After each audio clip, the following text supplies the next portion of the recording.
السلام علیکم۔ Asia 41 news کے ساتھ میں ہوں آپ کی میزبان امنا عباس۔ خبر شامل کرتے ہیں خیرپور ٹانے والے سے۔ ہمارے بیورو چیف مہر محمد سفیان کے مطابق تحریک انصاف کے رہنماؤں چودھری احمد جواد، حاجی سجاد اکرم جویا، عشائیہ بخاری، آصف خان چدر، سعید احمد خان سپرا نے میڈیا سے گفتگو کرتے ہوئے کہا، عمران خان پر ہونے والے قاتلانہ حملے کی پرزور الفاظ میں مذمت کرتے ہیں۔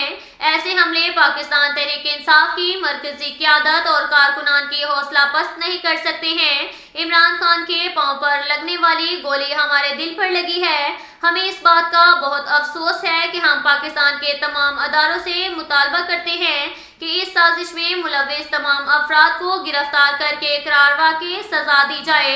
علاوہ ازیں خیرپور ٹامے والی میں پاکستان تحریک انصاف کے کارکنان کی کثیر تعداد میں جمع ہو کر عمران خان پر ہونے والے قاتلانہ حملے کی مذمت کی اور نعرے بازی کی گئی۔ کارکنان جوش و جذبے کے ساتھ اپنے قائد عمران خان کے ساتھ اظہار محبت اور اظہار یکجہتی کرتے ہوئے انہوں نے صحافیوں سے گفتگو کرتے ہوئے کہا کہ ہم عمران خان کے ساتھ کھڑے تھے، کھڑے ہیں اور ہمیشہ کھڑے رہیں گے، اور ایسے بزدلانہ حملے حقیقی آزادی مارچ کو روکنے میں کامیاب نہیں ہوں گے۔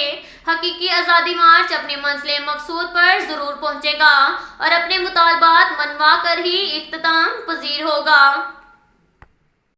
اس کے ساتھ ہی ایک اور خبر شامل کرتے ہیں خیرپور ٹامے والی سے۔ ہمارے بیورو چیف مہر محمد سفیان کے مطابق اسسٹنٹ کمشنر رانا محمد شعیب کی ہدایت پر پرائس کنٹرول مجسٹریٹ محمد علی کھڑ نے منافع خوروں کے خلاف کارروائی کرتے ہوئے 2 پیٹرول پمپ، 5 قصابوں، گیس ریفلنگ کرنے والے دکانداروں کو 38,000 روپے جرمانہ کیا۔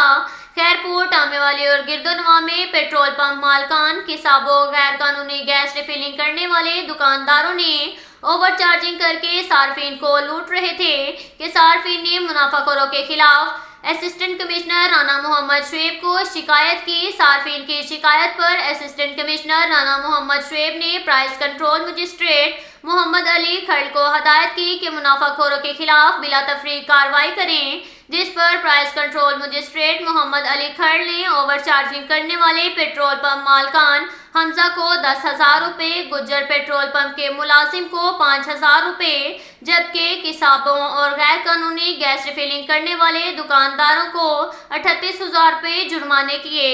اس موقع پر پرائس کنٹرول مجسٹریٹ محمد علی کھڑ نے دکانداروں کو ہدایت کرتے ہوئے کہا کہ ریٹ لسٹ نمایاں جگہ پر آویزاں کریں اور ریٹ لسٹ کے مطابق روزمرہ کی اشیاء فروخت کریں۔ انہوں نے کہا کہ ریٹ لسٹ کے مطابق روزمرہ کی اشیاء فروخت نہ کرنے والے دکانداروں کے خلاف مقدمات درج کیے جائیں گے۔ اب تک کے لیے اتنا ہی کافی ہے۔ ملتے ہیں اگلے بلیٹن میں، ہمارے ساتھ رہیے گا۔ اللہ حافظ۔